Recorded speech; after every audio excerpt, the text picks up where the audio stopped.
Afternoon అయితే బయటికైతే వెళ్ళిపోయామనమాట. మా friend college అయితే వచ్చింటే చాలా రోజుల తర్వాత ఇంక కలుద్దాం అనేసి తినడానికైతే వచ్చాం. బిర్యానీ వాళ్ళ చూడొచ్చు ఒకసారి అయితే. ఇది చాలా మంది తెలిసే ఉంటుంది ఈ లొకేషన్. ఇంక మండి అంటే వాడు పైకైతే వెళ్ళమన్నాడు. ఇంకా పైకైతే వెళ్ళామనమాట. చూడండి ఒకసారి మెటికలు అయితే చిన్నగా ఉన్నాయి. పైనుంచి వ్యూ అయితే బాగుంది. చూడొచ్చు ఒకసారి అయితే. కేఫ్ వాళ్ళకి ఆపోజిట్లో అయితే ఉంటుంది అనమాట బిర్యానీ వాళ్ళ.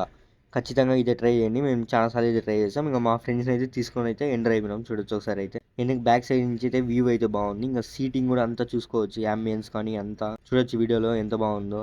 పిల్లోస్ కూడా అన్నీ ఉంటాయి. ఇది ఫ్యామిలీ మండి అనమాట. అది 3% మండి అనమాట. ఇంకా స్పెషల్ ఏంటంటే టఫాయి చికెన్ అన్నాడు. ఇంకా అది కూడా ఇచ్చేసాడు మాకైతే. ఇంకా మా వాడిని వీడియో తీయాలంటే క్రియేట్ విత్ అయితే చూపిస్తున్నారు. చూడొచ్చు ఒకసారి అయితే. అందరు స్నాప్లు అయితే పెడుతున్నారు. మీ గ్యాంగ్ లో కూడా స్నాప్ బ్యాచ్ వాళ్ళు ఉంటారు కదా, వాళ్ళని అయితే ట్యాగ్ చేసేయండి. ఇంకా తినేసిన తర్వాత బయటికి అయితే వచ్చేసాం అనమాట. కార్లో చాలా రోజులు అయింది బయటకు వచ్చేసి. ఇంకా ఫ్రెండ్స్ అందరం మాట్లాడుకుంటూ అయితే వచ్చేసాం అనమాట. మేము కార్ దగ్గరికి అయితే వెళ్ళి వచ్చేసాం అనమాట. రిటర్న్ లో అయితే పూల చెట్టు ఉంటుంది. ఇక్కడైతే ఫోటోలు తీసుకోండి. ఫోటోలు అయితే మస్తు వస్తున్నాయి. చూడొచ్చు ఒకసారి అయితే. ఫ్లవర్స్ అంతా బోగన్ విల్లే ఫ్లవర్స్ అయితే ఉంటాయి. చూడొచ్చు ఫోటోలు ఎంత బాగా వస్తున్నాయో.